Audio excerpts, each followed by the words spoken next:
Top quality और consistent performance के लिए सिर्फ सिल्वर पंप्स। टॉप क्वालिटी और कंसिस्टेंट परफॉर्मेंस के लिए सिर्फ सिल्वर पंप्स, नाम याद रखना। भाजप आणि RSSचे नेते भैयाजी जोशी यांचं एक वक्तव्य सध्या तुफान चर्चेमध्ये आहे।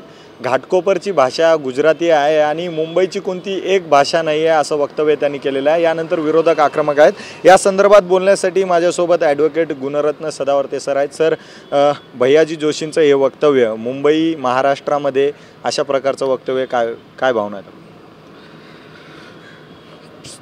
ऋषितुल्य भैयाजी जोशी यांचा 70 वर्षाचा गाढा अभ्यास, संघ प्रवास आणि ते पूर्व सर कार्यवाहक संघाचे होते। आज ते अखिल भारतीय कार्यकारिणी सदस्य आहेत आणि त्यांच्या एकूण चिंतनातून व्यक्त झालेली ही बाब आहे, हे वक्तव्य आहे।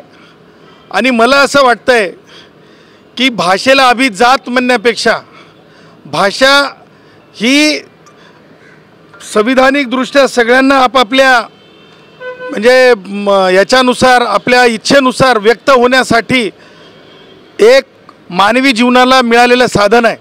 त्याच्यामुळं भैयाजी जोशी साहेबांनी जे वक्तव्य केलेलं आहे त्या वक्तव्याचं मी समर्थन करतो। त्या वक्तव्याचं मी खरोखर त्यांच्या वक्तव्याचं स्वागत करतो। कारण लक्षात घ्या की ह्या देशाला एकसंघ ठेवायचा असेल, ह्या देशाला प्रांतवादाच्या पासून दूर ठेवायचं असेल, ह्या देशाला भाषेवर आधारित मनुष्यामध्ये लढाईपासून थांबवायचं असेल, ह्या देशाला सर्वंकष प्रगतीकडे न्यायचं असेल, तर मला असं वाटतंय की भाषा ही समजण्यासाठीचा आग्रह असावा, भाषा ही सक्तीचा आग्रह नसावा, भाषा ही जुलमी पद्धतीने लादली जाणारी नसावी, भाषा ही समजण्याच्या आणि समजून घेण्यासाठीची असावी। भाषा इशाऱ्याची असते, भाषा बोली भाषांची असते। मराठीत सांगायचं झालं तर आमची विदर्भातली एक मराठी आहे ज्याला आपण वराडी मराठीसुद्धा म्हणतो, मराठवाड्यातली एक मराठी आहे, कोकणातली कोकणी आहे मराठी आहे, वेगवेगळ्या महाराष्ट्रामध्ये सुद्धा वेगवेगळ्या प्रांतीय मराठीचे वेगवेगळे अंगसुद्धा आहेत। परंतु भाषांची जननी जी आहे ती एकच आहे, ही टीकाकारांनी लक्षात घेतली पाहिजे। आदित्य ठाकरेच्या बाजूला उभं राहून कुणीतरी उबाटाचा आमदार लुडबुड केल्यासारखं वक्तव्य करत होता। मला त्याची क्यू येत होती त्या आमदाराला ना आदित्य ठाकरे जेव्हा ही करून दात दाखवत होते त्यावेळेस मला त्या दोघांना हे विचारायचं आहे की आदित्य आणि ते आमदार भैयूजींवर टीका करण्याच्या अनुषंगानं बोलत होते, त्यांना मला हे विचारायचं आहे की भाषांची जननी माहीत आहे का तुम्हाला? भाषांची माता कोण आहे माहिती आहे का तुम्हाला? त्याच्यामुळे ही जी माणसं आहेत बुड जे असतं बुडाची कोणतीही माहिती नसलेली आणि फळाला नावं बोटं ठेवणारी ही माणसं आहेत। त्याच्यामुळं आज मी जे भैयाजी जोशी यांनी जे वक्तव्य केलेलं आहे ते वक्तव्य भारतीय संविधानाची भाषा आहे आणि भारतरत्न डॉक्टर बाबासाहेब आंबेडकरांनी जे भारतीय संविधानामध्ये दिलेलं म्हणजे ज्याला म्हणतो आपण लिबर्टी आहे, सर्वांकाश प्रत्येकाला दिलेला जो अधिकार आहे, खुला अधिकार आहे। एखादा गुजराती भाव गुजराती बोलू शकेल, मराठी भाव मराठी बोलू शकेल, जर एखादा उत्तर भारतीय भाव असेल तर तो भोजपुरी भाषेत बोलू शकेल, जर एखादा तेलुगू भाव असेल तर तेलुगू भाषेत बोलू शकेल। हे लक्षात घेतलं पाहिजे आणि हेच सौंदर्य या देशाचं, हेच सौंदर्य या भारताच्या संविधानाचं। त्याच्यामुळं मला असं म्हणायचं आहे की जुलमी आणि तुम्हाला सांगतो एखाद्या म्हणजे इस्लामिक शासकाप्रमाणे जोर जबरदस्ती या देशात चालत नाही। म्हणूनच मी कायम म्हणत आलो की भगवान गौतम बुद्धाचा संघ आणि राष्ट्रीय स्वयंसेवक संघ हे नेहमीसुद्धा आज तुमच्या लक्षात आलं असेल भैयाजी जोशींच्या वक्तव्याच्या नंतर की स्पष्टपणे नॉन डिस्क्रिमिनेटिव्ह भैयाजी जोशींचं जे आहे म्हणजे संघाचं जे आहे एक अंग आहे किंवा संपूर्ण थॉट जो आहे तो संघाचा नॉन डिस्क्रिमिनेटिव्ह आहे, नॉन बायस आहे आणि त्यामुळं या वक्तव्याचं देशातील प्रत्येक सुज्ञ नागरिकांनी स्वागतच केलं पाहिजे। दात दाखवणाऱ्यांना मात्र पुस्तक हातात घेऊन शिकलं पाहिजे आणि मुंबईमध्ये कोणीसुद्धा जबरदस्तीची थेरी लादायचं नाही। कोणताही टार्गेट संघटना असोत की कोणत्याही असोत ही भाषा बोललीच पाहिजे। टॅक्सीवाल्या भावाने असंच केलं पाहिजे, मॉलमधल्या वर्करनी तसंच केलं पाहिजे। हे सांगणाऱ्यांनी आधी आपल्या स्वतःच्या जन्माला घातलेल्या अवलादी मराठी शाळेत शिकल्यात का हे जाहीर करावं. ज्या अवलादी इंग्रजी शाळेत शिकवल्या जातात त्यांना किती मराठी येते त्यांच्या स्वतःच्या अवलादींना ते सुद्धा जाहीर करावं आणि त्याच्यानंतर भाषांचा आग्रह धरावा. हे सुद्धा मी डंके की चोट पे सांगत आहे. याच न्यायाने तुम्ही भैयूजी जोशींचं वक्तव्य जसं आहे घाटकोपरची भाषा गुजराती आहे, याच न्यायाने मालेगावमध्ये मुस्लिम समाजात मोठ्या प्रमाणात राहतो तर त्यांची भाषा उर्दू आहे का? एक लक्ष म्हणून म्हणत आहे की भाषांची जननी कोण आहे ती बघा. आणि म्हणून म्हणत आहे की आपण जे म्हणतो की आता जर समजा तेवढं कशाला एका ग्रामीण भागामध्ये म्हणजे उदाहरणार्थ तुम्ही आमच्या नागपूरमध्ये जा, विदर्भामध्ये प्रॉपर नागपूरला आमच्या तिथे किती टक्के लोक हिंदी भाषा बोलतात ते बघा. म्हणजे ते काय सगळे अल्पसंख्याक आहेत का, सगळे मुस्लिम आहेत का? तसं नाही. भाषेचा गोडवा हे समजदारीवर आहे. भाषेचा अर्थ काय आहे, भाषेचं डेफिनेशन काय, इशाऱ्यावर सुद्धा भाषा आहे ना. म्हणजे आमच्या अपंग भावांसाठीची भाषा माहिती आहे का तुम्हाला? इशाऱ्यावर बोललं जातं आहे, मला पाणी प्यायचं आहे, मला जेवायचं आहे, अशी घटना घडली तशी घटना घडली. इशाऱ्यावर सुद्धा भाषेचा अर्थ एकमेकांना समजून येणारी गोष्ट, एकमेकांना समजून सांगणारा फॉर्म्युला, एकमेकांना सांगता यावं आणि समजून घेता यावं या गोष्टीचं चलन म्हणजे भाषा आहे. त्याच्यामुळं मला असं वाटतं आहे की भाषेचं जे कोणी म्हणजे राजकारण करू पाहत आहेत आणि त्यातले त्यात ऋषितुल्य भैयाजी जोशी यांच्यावर टीका करू पाहत आहेत ते वो अपने गिरिबान में झाँक के देखे कि अपनी भाषा के बारे में सोच और अपनी औकात क्या है, अपनी औकात क्या है. जे हसले, आदित्य तुझं वय काय आहे, कशाबद्दल हसला, हे मला टीका नाही तर मला त्या आदित्याचा जेवढा निषेध त्याचा जो आमदार बोलत होता त्या आमदाराचा सुद्धा मला निषेध करायचा या ठिकाणी. कारण भारतीय संविधानाच्या चौकटीच्या बाहेर जाऊन कोणी सुद्धा वागू शकत नाही, मग ते आमदार असोत की मग कुणी असोत. खरं तर सदावर्ते साहेब संयुक्त मुंबईसाठी अनेकांनी बलिदान दिलेलं आहे. 100पेक्षा जास्त हुतात्म्यांनी बलिदान दिलेलं आहे. त्यांचं बलिदान व्यर्थ आहे का? या भाषेसाठी लढत होते, या प्रांतासाठी लढत होते. बघा, कुणी असं आमच्या एखाद्या गुजराती भावानी त्या बलिदानावर टीका केली का? उपहासानं व्यक्त झालेत का? किंवा कुणी आमच्या उत्तर भारतीय भाऊ मराठी बोलू नका असं कुठे म्हणलेलं उपहासाने व्यक्त झालेले तुम्हाला दिसलेत का? नाही का. मध्यंतरी काही तसे व्हिडिओ आले होते, मराठी बोलण्याचा आग्रह केला म्हणून मारहाण केली त्याला. मुंबईमध्ये आता जर मराठी उद्या बोलायला लागलं, त्यांना जर उद्या मारहाण व्हायला लागली, मग नंतर काय करायचं? मला एक सांगा, भाषीय स्वातंत्र्य प्रत्येकाला आहे. भाषीय स्वातंत्र्य तुम्ही हिसकावून घेऊ शकत नाही, हिरावून घेऊ शकत नाही. मग हिंदी भाषिक भावाचं आहे, गुजराती भावाचं आहे, मराठी भावाचं आहे.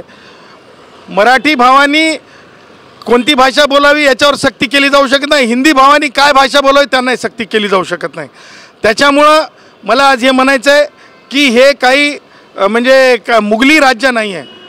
हे राज्य जे आहे, ह्या राज्यामध्ये भारताचं संविधान आहे आणि जेव्हा संविधानाची भाषा काय आहे तर समानतेची भाषा संविधानाची भाषा आहे.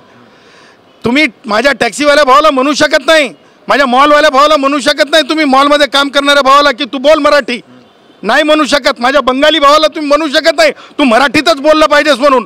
त्याही पुढं जाऊन माझ्या वाचनात एक सुप्रीम कोर्टची की हायकोर्टची जजमेंट आहे, त्याच्यामध्ये फिर्याद देताना फिर्यादीला भाषेची सक्ती करू नये, त्याच्या भाषेमध्ये फिर्याद देता यावी. मग याचा अर्थ काय? अभिजातचा काय अर्थ आहे? जात जोडू नका तुम्ही. भाषेचं सौंदर्य भाषेच्या गोडीसोबत जगा, तिला जातीचं स्वरूप देऊ नका, भाषेला त्याला प्रांताचं स्वरूप देऊ नका, समजण्याचं स्वरूप द्या त्याला, असं माझं म्हणणं. मग तुम्ही सरकार विरोधात कोर्टात जाणार आहात का? कारण का सरकारने भाषेची सक्ती केलेली आहे. सरकारी कार्यालयांमध्ये एक नोटिफिकेशन काढलेलं आहे की मराठीमध्येच कामकाज केलं पाहिजे, मराठीमध्येच कामकाज सुरू ठेवलं पाहिजे. असं कुठे सरकारने सांगितलंय का की निवेदन तुम्ही मराठीच्या व्यतिरिक्त देता येणार नाही म्हणून? मराठी भाषेतच काम नाही. मला सांगा, आता पोलीस स्टेशनला जर तक्रार नेऊन द्यायची असेल आणि जर एखाद्या म्हणजे ज्याला मराठी भाषा येत नाही पण तो हिंदी भाषेमध्ये जाऊन पोलीस तक्रार देऊ शकणार नाही का मारामारीची? असं आहे का लिखित?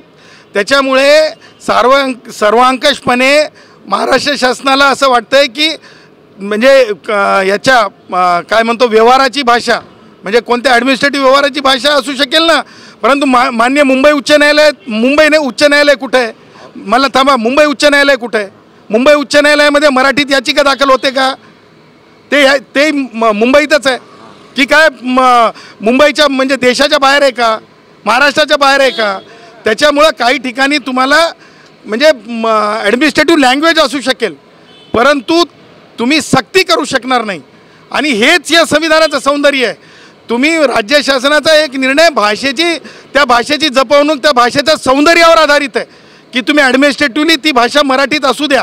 याचा अर्थ असा आहे का की तुम्ही तक्रार मला मराठी येत नाही म्हणून मी हिंदीत तक्रार देऊ शकणार नाही, मी इंग्रजीत बोलू शकणार नाही. मी मॉलमध्ये जाऊन आज मला सांगा किती टक्के मुलं, तरुण मुलं मुली, किती टक्के मुलं मुली हे व्हॉट्सअपवर चॅट करताना मराठीमध्ये लिहितात? सांगा मला. तुम्ही सक्ती करणार आहेत का? तुम्ही मराठी चॅटिंग किती टक्के होती? मी तर म्हणतो 10%सुद्धा होत नाही, 90% इंग्रजी चॅटिंग होते.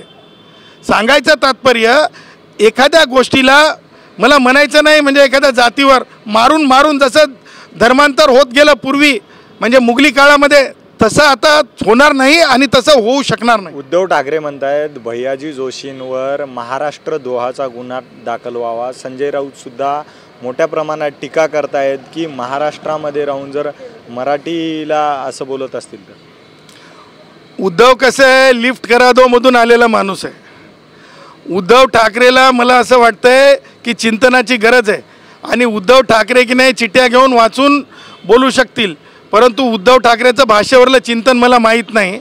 उद्धव ठाकरे एखाद्या म्हणजे मला माहीत नाही त्या तुलनेचे कार्टुनिस्टही नाही आहेत. मला असं वाटतंय की जेमतेम एखादं रेखाटन करणारी व्यक्ती आहेत. त्याच्यामुळं उद्धव ठाकरे काय म्हणताय किंवा आदित्य ठाकरे दात दाखवत आहे किंवा ह्या लोकांना म्हणजे भैयूजीवर बोलण्याचा किंवा भैयूजींच्या अनुषंगाने टीका करण्याचा अधिकार तर नाहीच, परंतु ते काही त्या तुलनेनं त्या उंचीचे त्या लायकीचे नाहीत.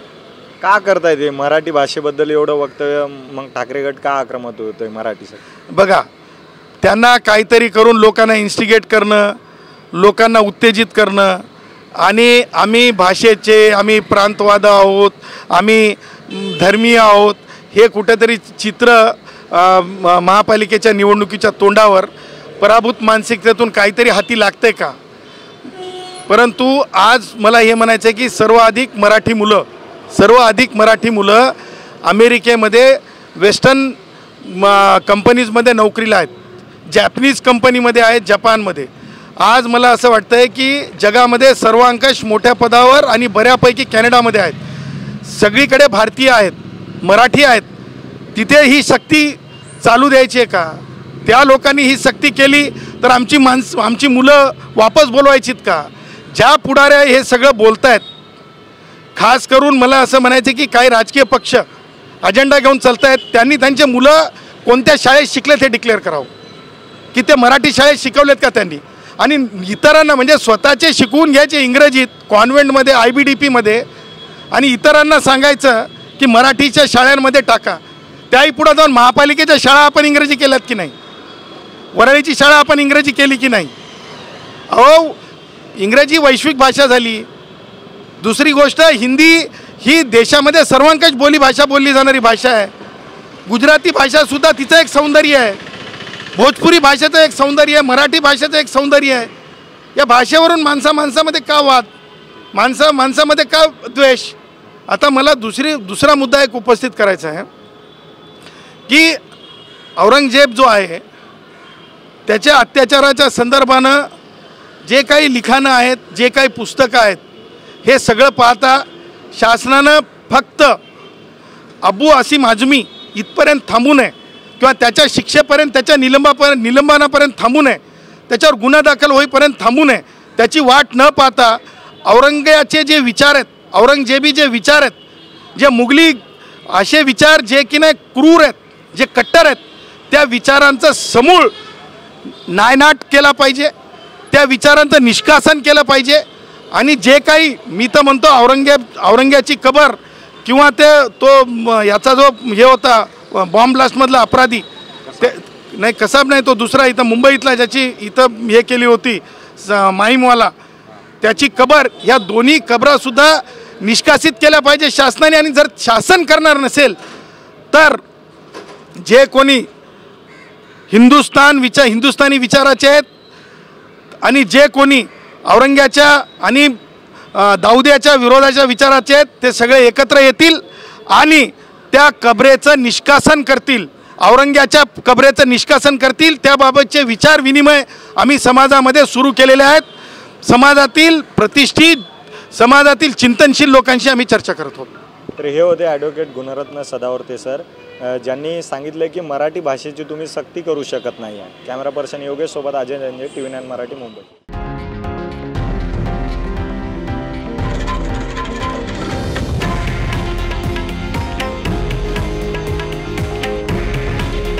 हे आहे देशातील नंबर 1 न्यूज नेटवर्क आणि आपण पाहत आहात TV9 मराठी. काळजी तुमची, हित महाराष्ट्राचं.